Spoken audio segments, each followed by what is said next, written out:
CosmicRadio.TV. Welcome to Cinematalkraphy. We watch movies with you so you don't have to. Welcome to Cinematography. I'm your host, Roberto Vegas, joined by Brand Hughes. And today we're going to try something a little different. Normally in our episodes, you'd see us doing a commentary, doing reaction, that kind of thing. But as we jump more into video, we're going to give you guys some extra content, some awesome little things. This is an idea that Brandt had. So explain to the audience. Yeah, so typically whenever we're doing commentaries and stuff, we try and find, a film that we've both seen and typically one that we both enjoy. Exactly. And sometimes we find films that one of us has seen and the other hasn't, and usually that person is Roberto. It's normally this guy because I've got this long tome of shame versus an actual list. Pitiful. It is. And so I thought it would be a cool idea if during our October Scare-a-thon. Is that what we're calling this? Yes. I've always been impartial to Spooktacular Savings. Yeah, that's pretty good. But Scare-a-thon's a good one. Shocktober's also a nice one. Shocktober's a great one. Yeah, but that's used for other stuff. Correct. I'm sure Scare-a-thon is used by something as well. Well, that doesn't matter. It's ours now. I'm hoping it's just dumb enough that everybody's like, nah. It's cinematography. We could come up with better. We'll have an awesome motion graphic and things like that. Yeah. So, what we're gonna do today is, I found a horror film that Roberto has not seen. Yep. Roberto has found a horror film that I have not seen. Mm-hmm. We're going to try and sell each other on these films. We're going to pitch them and try to get each other excited for that specific film. And just to make sure, the films that we're doing are Let the Right One In and The Grudge. And of course, there will be minor spoilers. So if you are very, very, very scared of that, avoid this spooky spoilers. Avoid this like the plague. Yeah, but just know that we recommend our own respective films. Exactly. All right, to start off, Let the Right One In. Yes. When you think of vampire films, what comes to mind? Blade, for sure. Blade. Classic. The terrible Dracula 2000 film comes to mind. Never seen it. You could avoid that like the plague. Nosferatu? Nosferatu, yeah, that's definitely a classic. And of course, the ever-popular Blackula. Obviously, yeah. Well, this film is not terribly like most of those. Okay. Let the Right One In is a Swedish film. Right. Let's start off with, I think, the things that are potentially going to kind of turn you off from the film, right? So we just did The House of the Devil not too long ago. Right. This film is very much a slow burn, just like that one was. Okay.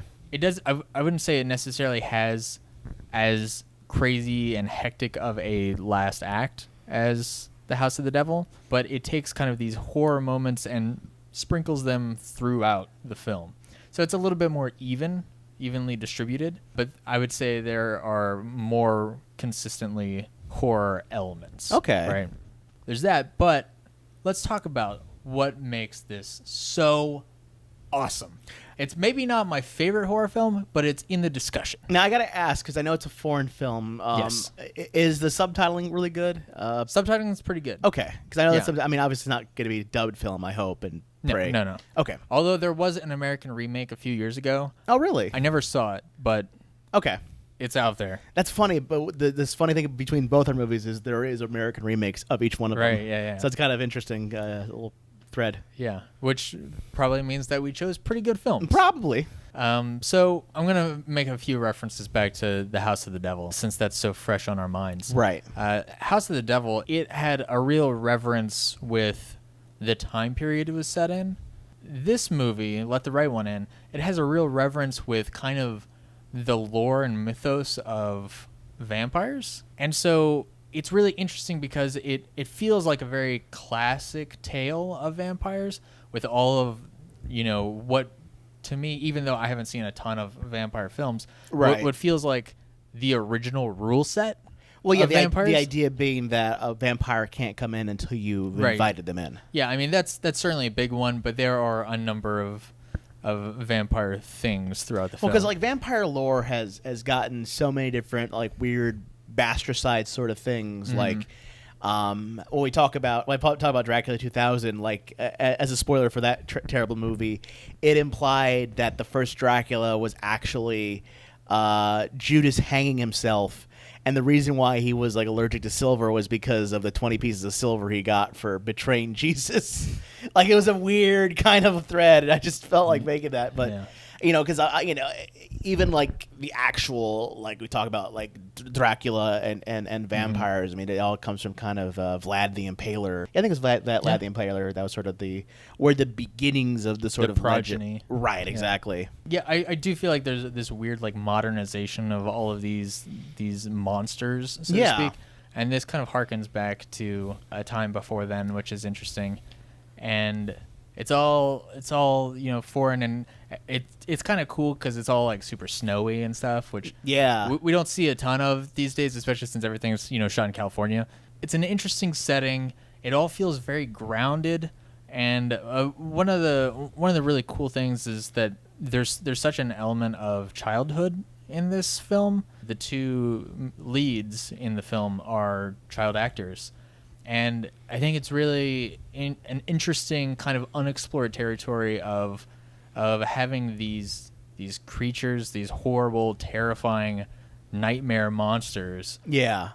Being filtered through the eyes childhood innocence. Well, because like usually whenever they have like monsters and children in them, it's rarely done in a. It sounds like this is like a more serious film because like when I think of children and kind of monsters, I think of like Monster Squad and sort of 80s kind of throwback films and things like that, or even if you want to kind of go more more kind of childish, we even think like Little Monsters, where you have these sort of horrible things, but these like kids are just they're having fun, and it's never no one's ever in real danger in sometimes those movies. Yeah, and it's odd because. When you have a large childhood presence, typically those films are aimed and marketed at children. Right. This is definitely aimed and marketed at adults and just features a lot of children. And, it deals with very adult themes. The main character, he's kind of in a rough spot. Like, his parents are divorced and he gets bullied like every day, and it's kind of messed up. And it's really just interesting relationship dynamics. And, I mean, I hate to boil it down to one specific moment. Right. But there is a visual effect that deals with fire. I think it's maybe the only time in the whole film that you see fire. That's not true. But there's one visual effect that floors me. Like, every time I see it, it's like the coolest thing. It is the coolest thing. Okay. I think I'm kind of into this already. I think it might be worth watching the movie. Just simply for that effect alone. To build up to that moment and then see that effect. And it's really interesting. It does start off a little slow, for sure. But, yeah, there's a lot of interesting elements of dealing with the consequences of things. You see a lot of these vampire films, especially of the modern era. Yeah. They're definitely vilifying vampires because they are the monsters, they are the antagonists, they are the bad guys that you have to kill. Blade. Well, Blade is also a vampire. Spoiler. He's a daywalker. Yeah, so there's moral conflict in that. But, right. But typically, they are these evil creatures. But here, you kind of sympathize with the vampire. I talked about grounding the film. It deals a lot with It's not these fantastical creatures in a fantasy setting. It's these fantastical creatures in a real setting, and dealing with like how would a vampire in today how would they get by and not just be slaughtered on sight, and not pull like a Twilight kind of thing where right. that kind of thing. Like, it almost to me sounds kind of like I know you probably never played the paper RPG Vampire the Masquerade. But part of that sort of concept in the game was the idea of the masquerade, where you would essentially be a vampire and you could spend points in your skills to sort of mimic humans, where the idea that you could eat food and have it, kind of consumed, and it wouldn't give you back any health or anything like that, but it'd sort of be there, because the idea being that it's all about the illusion of looking alive in this sort of living world. Because when you start to think of the vampire, like all the traditional things of vampire, the whole stand out sunlight, your lips would get blue, all these sort of things, like you have to mimic, because technically you don't even have to breathe as a vampire, and so that's interesting that the movie would approach that. Yeah, it's really cool, and I think it's totally worth watching. It's it's not the most fun film you could see. It's not like it's directed by Edgar Wright and you're just Right. like, whoa, there's such crazy stuff happening. But it definitely still seems like a really good horror film. Yeah, it's totally worth watching. It's especially in the horror film space, it's really interesting. And frankly, I just think like foreign films, their subtitle is kind of cool. Okay, well then then I think my sell is going to be easier. Brandt, when I say Japanese films, what comes to mind first? Godzilla. Really? Yeah. Interesting. I'd figure it'd be like Pokemon or an anime or something like that. That's a good one too. When I say Japanese horror films, what comes to mind? The Ring. Right. Ringu. It's funny. The director of the Grudge, the film we're talking about, is actually the same director as The Ring or Ringu. So I'm going to pitch you on The Grudge, or Ju-on The Grudge. I'm going to first kind of open up with a story on how I actually saw this film. Okay. It was my first year going to South by Southwest. I was still in college. This was like 2002, so I just barely got into college. Baby. I quite literally was. I was a year into college. And I joined like the film club there at my local college in Laredo. And we had all decided to go to South by Southwest. No badges, no nothing. We saw some cool documentaries, and at one point we slipped into the Dolby Theater and watched The Grudge, or Ju-on The Grudge. And I was kind of blown away and like frightened. The Grudge as a film, let me kind of put some of the, since you had some negatives at the get-go, let me put some negatives at the get-go for the film. It's not quite a out-and-out scary film. So if you want to have like that kind of just where you're, at your edge of your seat, very, very tense, very scared at every moment, kind of expecting a jump scare or two or things like that, this is definitely not the film for you. If you are frightened by subtitles, but it sounds like you're not, this is also not the film for you. This is a Japanese film, and it is a bit dated because it is from 2002. Okay. And the cell phone tech that they have it's not like your typical smartphones anymore. They're actually like your more of your Japanese kind of feature phones back then. So let me give a bit of the story, the idea behind it. Okay. So it opens up with this sort of very creepy scene. The idea being that this weird murder happened in a house. Like the father killed the mother and killed the kid and killed a whole bunch of people in the house, right? Okay. And this house is haunted and cursed almost. And anyone that kind of comes in this house either dies in a weird, fucked up way by like the ghost of the mother and shit like that, or just goes insane and something bad happens to them. Okay. This is kind of typical in Japanese horror. They usually what they'll do, and if you've ever seen The Ring, you'll kind of know that it's the idea being that it's not so much about the fact that it's scary, that it's just really creepy kind of thing. Yeah. The way it opens up is that we start off with kind of a social worker going. It sort of does these sort of chapters, sort of like little micro vignettes. You don't really get enough time to really develop enough of a connection with the characters. That can sometimes be a downside if you really want to have a story where you follow a character through and through. But because they all kind of center around this house, you kind of open up more into this mystery of what the hell this curse is and things like that. It's a bit open-ended at the end as to what it is. Kind of typical of Japanese film. But really where it shines as a film is just how fucking creepy it is. Like there's this sound that like the creature makes, if you will, and I say creature like the mother or like the kid or whatever.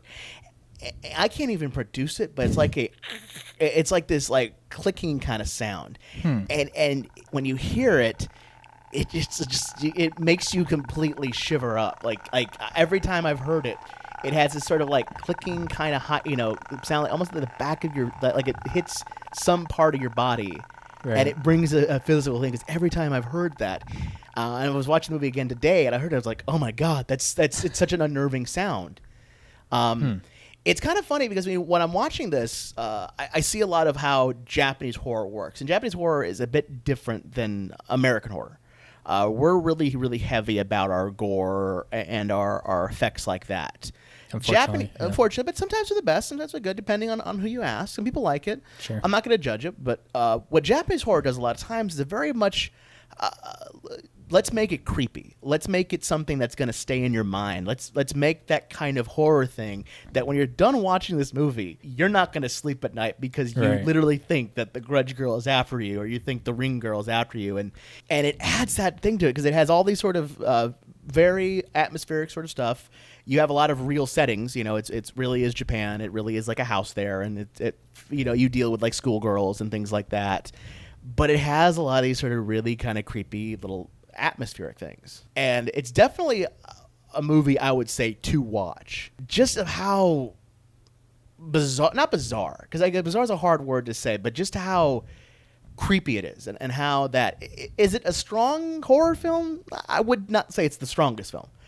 But I would say it's definitely a great example of Japanese horror and the idea of how you can do something... that has a long lasting, because like I said, when I saw it the first time, I couldn't get certain things out of my head. Watching it a second time, you start to see those kind of visions. Much like kind of sometimes when we talk about slow burns and stuff like that, it's not so much a slow burn into it, because it's more of a subdued action. Like it'll slowly build up, and then an action thing will happen. And when I say action thing, I mean it's very light what that action is. It'll be like a sound effect. You'll see some creepy kid, whatever. I mean, again, this is 2002. This is a Japanese film. It had like about I think a budget of like $3.5 million, and even then that was cheap as balls. Yeah. But where it makes up for it in spades is just the atmosphere and sort of the creepy factor. That's cool. Yeah. I mean, when we were talking about horror films at the beginning of our Scare-a-thon, I couldn't stop talking about how much I like, atmosphere and mood and just that feeling of unnerved. Yeah, that's sort of where The Grudge, I think, excels a lot, personally. It has, like I said, the sound design is top notch. It has that creepy factor to it. And I wouldn't necessarily, again, a lot of the stuff that's there are more indicative of this is just Japanese sort of film and how they approach things. But the thematic's enough, like much like your movie, it also got an American remake, The Grudge. So did The Ring, for that matter, too. Yeah. And I think the Grudge remake is a little bit more indicative of the Japanese one, because the actual person the way they did the U.S. version was that the girl moved to Japan and actually went to that house. Huh. So they actually tied it back into the Japanese That's kinda cool. film, which is really cool because it's usually hard to sell an American audience on a foreign horror film. Yeah. It's easier now, but this is 2002, and this is like, the harder thing to do. But it had such these like very typical visuals, as sound design, like it almost like the way the kids sound. I don't even know how they pulled this off, because it sounds alien. It sounds foreign. It doesn't not like say foreign like in that language, but it sounds like unearthly. Right. This like clicking sound that he makes. And it's just like, what the hell is that? How the fuck do you like? It's this like sound that doesn't. I know I'm gonna keep harkening on that, but by adding all these elements, you start to realize how this director Takashi Shimizu kind of approaches things and how he does it. Because if you've ever seen The Ring and in combination with The Grudge, you really see how he sort of, his mission is to make you creeped out, and his mission. Not to necessarily make you scared by a jump scare, but to make you just basically, I ain't sleeping tonight. Like, if I'm sleeping, all the lights are on and things like that. I think that's sort of a Japanese horror thing, and I know that that's typical of a lot of some of the video games that come out of that, like like Silent Hill, stuff like that. Yeah, that's cool.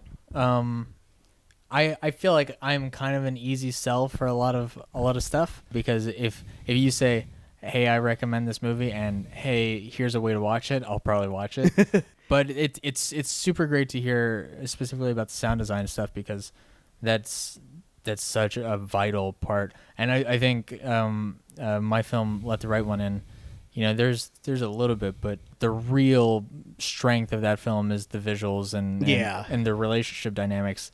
So it doesn't really have that unsettling sound, which is such a cool experience. So that definitely sounds like something I would be into. Yeah, definitely a good one. 2, it's also Netflix, so you can catch it any time. So I'm hoping I don't have to let the one in's on Netflix quite yet.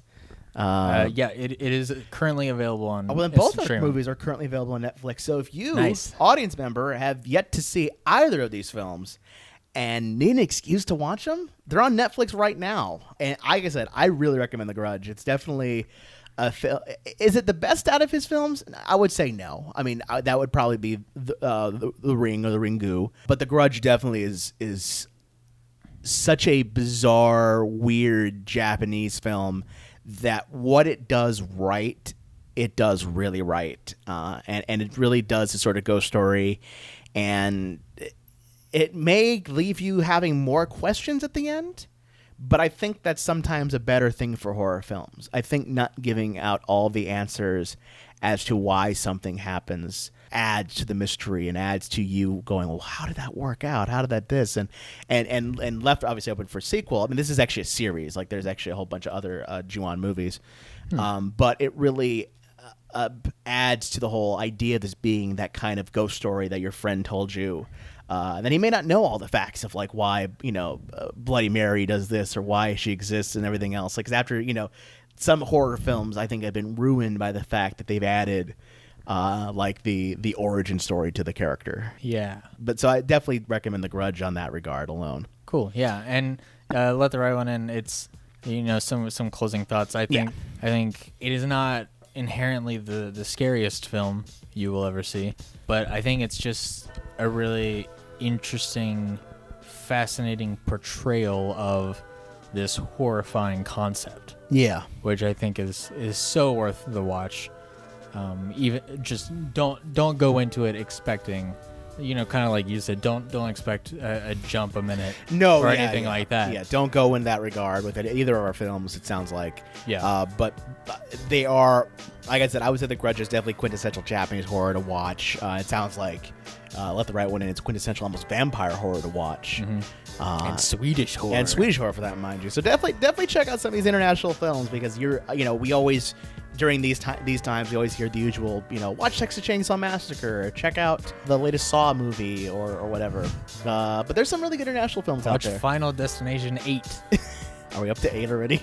I don't know. I think so, actually. Maybe we are. Jesus. I think we're in I think the last one I saw was it's basically the kids' bop of horror films. Right. So we're telling you, check out, if you've not seen the source film, if you've seen the U.S. versions for both these films and want to see the source inspiration, definitely check out Let the Right One In and The Grudge. Yes. Brandt, where can people find you online? Yo, you guys can find me on Twitter at Gatowag, Gatowag. Of course, you can find me. I'm at Vincent404 on the Twitters. If you want to talk about other things, check out our other content, head to our website, CosmicRadio.TV/Cinematography. There you'll find the Twitter account at Cinematography. And of course, if you want to get a hold of us, let us know what you want us to talk about. Maybe there's future segments like this you want to see, and let us truthfully know, because we have some ideas for more of these, but we definitely want to get your input. Send us an email to cinematography@gmail.com and let us know what your thoughts are on all this. Yeah, and also, do you guys have some kind of horror films that you've seen that you feel like nobody else has seen? Yep. Let us know, because we will probably watch it. We watch a lot of movies. We do. We watch a ton of movies, and they've both missed a lot of movies, and we may have already seen it. We'd love to talk about whatever film you want us to talk about. This is as much of your show as it is our show. But it's mostly ours. Mostly ours. Because we're on the screen. Yeah, it's about 60-40. Maybe, sure, maybe yeah. 70-30. It's one of those ratios. Yeah. Although that means that they have as much as each one of us individually has. So we split it up like that. Well, we'll figure out the ratios later. Sure. Until next time, people, take care. Cinema. Talk to you later. Is that going to be our phrase? Stop the audio. Cinema, talk to you later. This has been a CosmicRadio.TV production. For more awesome shows, head on over to our website, CosmicRadio.TV.